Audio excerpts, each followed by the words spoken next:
أعوذ بالله من الشيطان الرجيم. بسم اللہ الرحمن الرحیم.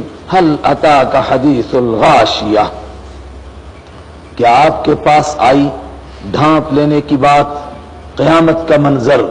نہ آدمی مرے گا نہ جیے گا، یہ کیسے ہوگا؟ آگے جنت کے نظارے کرائے جا رہے ہیں، جہنم کی ایک جھلک دکھائی جا رہی ہے. اس کا نام جہنم ہے، اس میں نہ موت آتی ہے نہ زندگی ملتی ہے.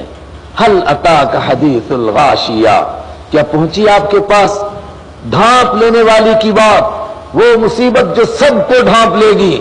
وجوہ یومئذ خاشعہ، کچھ چہرے اس دن جھکے ہوئے ہوں گے، شرم کے مارے اٹھ نہیں سکیں گے. یہ کون چہرے ہیں؟ عاملۃ ناصبہ، عمل کرنے والے، ناصبۃ تھک جانے والے. بہت ساروں نے تو یہ ترجمہ کیا کہ قیامت کے دن مشقتیں اٹھائیں گے، اسی کو کہا عامل، اور اٹھا اٹھا کے تھک جائیں گے. لیکن دوسروں نے کہا نہ، ابن کثیر بھی کہتے ہیں نہ، دوسرا معنی ہے. کیا؟ یہ وہ چہرے ہیں جو دنیا میں بے عمل نہیں تھے، باعمل تھے، مگر اللہ کی رضا کے مطابق عمل نہیں کرتے تھے، اپنے طریقے سے عمل کرتے تھے. کوئی چلے کر رہا تھا، کوئی بھگتی کر رہا تھا، اور اس کے اوپر کئی مہینے کوئی غاروں میں سو رہا تھا، کوئی ایک ٹانگ پر کھڑا رہتا تھا دریا کے اندر. حضرت عمر رضی اللہ تعالیٰ عنہ سے بھی یہی تفسیر منقول ہے. شام میں ایک پادری کو دیکھا گرجا گھر میں، سوکھ کر کے چمڑا ہو گیا تھا، دیکھتے ہی رونے لگ گئے. ساتھیوں نے پوچھا حضرت روتے کیوں ہیں؟ کہا قرآن پاک کی ایک آیت یاد آ گئی. کہا کون سی آیت؟ کہا آیت عاملۃ، عمل کرنے والے ہیں کچھ لوگ، ناصبۃ، عمل کر کر کے تھک جانے والے ہیں، مگر تسلا نارا حامیہ، بھڑکتی ہوئی آگ میں داخل ہوں گے، دہکتی ہوئی آگ میں داخل ہوں گے. تسقا من عین آنیہ، پلایا جائے گا ان کو من عین آنیہ، ابلتے ہوئے چشمے سے. چشمہ ہی ایسا ابل رہا ہے، کھول رہا ہے پانی. لیس لہم طعام، نہیں ہوگا ان کے لیے وہاں کھانا، الا من ذریع، مگر ذریع نام کا گھاس. کہتے ہیں یہ ذریع کوئی کانٹے دار گھاس تھا، جانوروں کو اس سے بچایا جاتا تھا. اگر جانور غلطی سے کھا لیتا تھا تو پٹک کر کے مر جاتا تھا وہیں پر. لا یسمنو، کھانا آدمی کس لیے کھاتا ہے؟ یا صحت بنے یا کم سے کم بھوک مرے، یہ وہ کھانا ہے. لا یسمنو، نہ وہ موٹا کرے گا، ولا یغنی من جوع، اور نہ وہ نفع دے گا بھوک کے مقابلے میں. وجوہ یومئذ ناعمہ، اصل تو اوپر کے مضمون سے اسی کو بتانا تھا. یہ وہ حالات ہیں جس کی وجہ سے آدمی نہ جیتا ہے نہ مرتا ہے. لیکن دوسرے مقابلہ ایمان والوں کا بھی، اس لیے کہ قرآن ایسا بھی نہیں کہتا کہ اتنے جہنم کو بیان کرے کہ لوگ پست ہو جائیں. وجوہ، کچھ چہرے یومئذ، اس دن، ناعمۃ، تر و تازہ ہوں گے، لسعیہا راضیۃ، اپنی کوشش پر راضی ہوں گے کہ ہماری کوشش رنگ لائی، اللہ کی مہربانیاں نصیب ہوئیں. فی جنت عالیہ، اونچے باغ میں ہوں گے. لا تسمع فیہا لاغیہ کلمۃ لاغیہ، زیادہ اچھی بات ہے بس یہی، نہیں سنیں گے اس میں کوئی لغو بات، کوئی کلمۃ لاغیۃ، بےہودہ بات سنیں اتنی بھی تکلیف نہیں ہوگی. فیہا عین جاریہ، یہ جو بار بار آ رہا ہے جنت کی نعمت کہ اس میں کوئی لغو بات نہیں سنیں گے. لغو بات سے آدمی کو کیسے تکلیف پہنچتی ہے، اگر اس کو سمجھنا ہو تو آپ دلی یو پی تو ہم نہیں کہیں گے، آپ ہمارے شہر میں کبھی آ جائیں تو تھوڑی دیر کسی تھانے میں SHO صاحب سے ملنے چلے جائیں، اور تھوڑا سا آپ حوالات کی طرف کان لگا کے رکھنا، تو پھر دیکھو کیا ہو رہا ہوگا. ماری پہنی ایسی باتیں آدمی سنے گا کہ آدمی کا کلیجہ منہ کو آ جائے گا.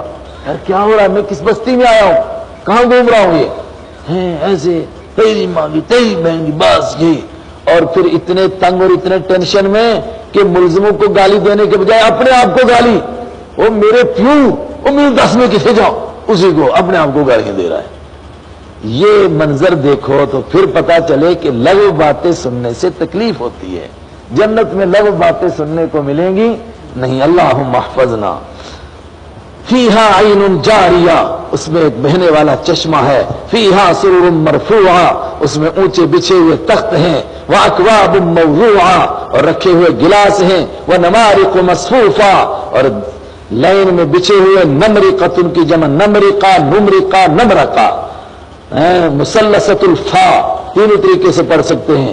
یہ اس کا واحد جمع یہ ہے نمارق. لائن میں بچھے ہوئے تکیوں پر ٹیک لگا کر بیٹھے ہوں گے. وزرابی زربیتن زربیتن زربیتن کی جمع. وزرابی مبسوسا اور پھیلائی ہوئی قالین، یوں ہی چلنے کے لیے راستوں پر بھی قالینیں بکھری ہوئی. افلا ينظرون الى الابل كيف خلقت، تو کیا غور نہیں کیا انسانوں نے الى الابل اونٹ کی طرف كيف خلقت، کیسے وہ پیدا کیا گیا.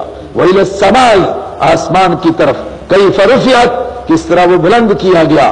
والى الجبال اور پہاڑوں کی طرف كيف نصبت، کیسے ان کو گاڑا گیا. والى الارض اور زمین کی طرف كيف سطحت، کس طرح اس کو بچھایا گیا. اس پر غور کرنا تھا. جس نے یہ سارے کام کیے وہ نظام ہستی چلا رہا ہے. سارے کام انسان کے لیے ہوئے تو انسان کا بھی تو کوئی مقصد ہونا چاہیے. فذکر، تو آپ نصیحت کیجئے. انما انت مذکر، بے شک آپ نصیحت کرنے والے ہیں. لست علیہم بمسیطر، آپ ان پر زبردستی کرنے والے نہیں ہیں. زبردستی نہیں کسی کو منا سکتے. ہاں الا من تولا، مگر جو منہ موڑے گا، وکفر اور انکار کرے گا، فیعذبہ اللہ العذاب الاکبر، اللہ اس کو سزا دے گا. العذاب الاکبر، بہت بڑی سزا، دنیا میں اس کا تصور نہیں کر سکتے ہیں. ان الینا، دنیا میں وہ سزا دیں گے، ملزم مر جائے گا، مر گیا مجرم تو کس کو سزا دیں.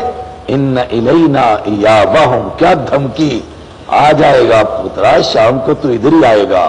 اللہ کہہ رہا ہے ان الینا، بے شک ہماری طرف ایابہم، ان کا پلٹ کرانا ہے. مطلب ہمارے محاورے میں بھی کہتے ہیں نا، بیٹا کتنا بھی نافرمان ہو اور کیا کچھ کر کے بھاگے تو کیا کہتے ہیں، پترا آ جائے گا نا شام کو ادھر ہی، یہیں تو پہنچے گا تو. اور قبروں میں تو جانا ہی جانا ہے.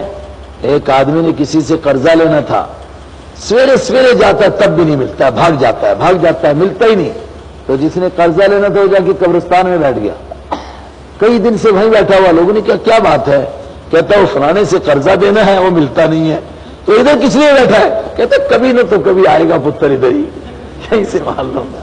ان الینا ایابہم، بے شک ہماری طرف ایابہم، ان کا پلٹ کرانا ہے. ہائے ہائے ہائے ہائے، کتنے سال گزاریں گے، 60 سال 70 سال 80 سال 100 سال 1000 سال، آئیں گے تو ادھر ہی نا. ثم ان علینا حسابہم، پھر ہمارے ذمہ ان کا حساب لینا ہے. پنڈت دیانند سرسوتی جی کی بات یاد ہے نا، ستیہ پرکاشن اس کی کتاب، اس کا 16واں باب یاد ہوگا. وقت ہے کہ صرف قرآن پر اعتراض کرنا ہے. یہاں اس نے ایک اعتراض کیا. اس نے ایک عجیب بات ہے، اوپر پہاڑوں کا ذکر، آسمانوں کا ذکر، زمین کا ذکر، اونٹ کا ذکر. آگے کہتے ہیں آپ ہیں نصیحت کرنے والے. کیا نصیحت کرنے والا اونٹ ہے؟ اونٹ کا اور نصیحت کرنے والے کا، اونٹ کا اور دائی کا کیا تعلق ہے؟ اس میں تو کوئی جوڑ ہی نہیں ہے. اس کو کہا ارے بیوقوف، تو نہیں سمجھا. قرآن کہنا چاہتا ہے جو اس میدان میں اترے وہ تیاری کے ساتھ اترے. اونٹ سخت مشقت برداشت کرنے والا جانور ہے، اس کو پھر اس راستے میں اونٹ کی طرح ہو سکتا ہے مہینے پیاسا بھی رہنا پڑے، بھوکا بھی رہنا پڑے، ریگستانوں پر چلنا بھی پڑے. اور اس کے عزائم، اس کے اخلاق، اس کا کردار آسمانوں کی طرح بلند ہونا چاہیے کہ سب اس کے کردار کے آگے جھک جائیں جس طرح آسمان کے آگے جھکے ہوئے ہیں. وَإِلَى الْجِبَالِ كَيْفَ نُصِبَتْ، اور دائی کا عقیدہ اور دائی کے عزائم اور اس کی ہمت پہاڑوں کی طرح، ہمالیہ کی طرح ہونی چاہیے کہ جو ٹکرائے سر پھٹتا رہے، اس کو کوئی فرق نہ پڑے. لیکن تواضع، عاجزی، انکساری، دوسروں کے سامنے اخلاق سے پیش آنا کیسا ہو، جس طرح زمین بچھی ہوئی ہے. کتنے آپ پیر مار کے تھک گئے، کبھی بیچاری انکار نہیں کرتی ہے. صدق اللہ مولانا العظیم.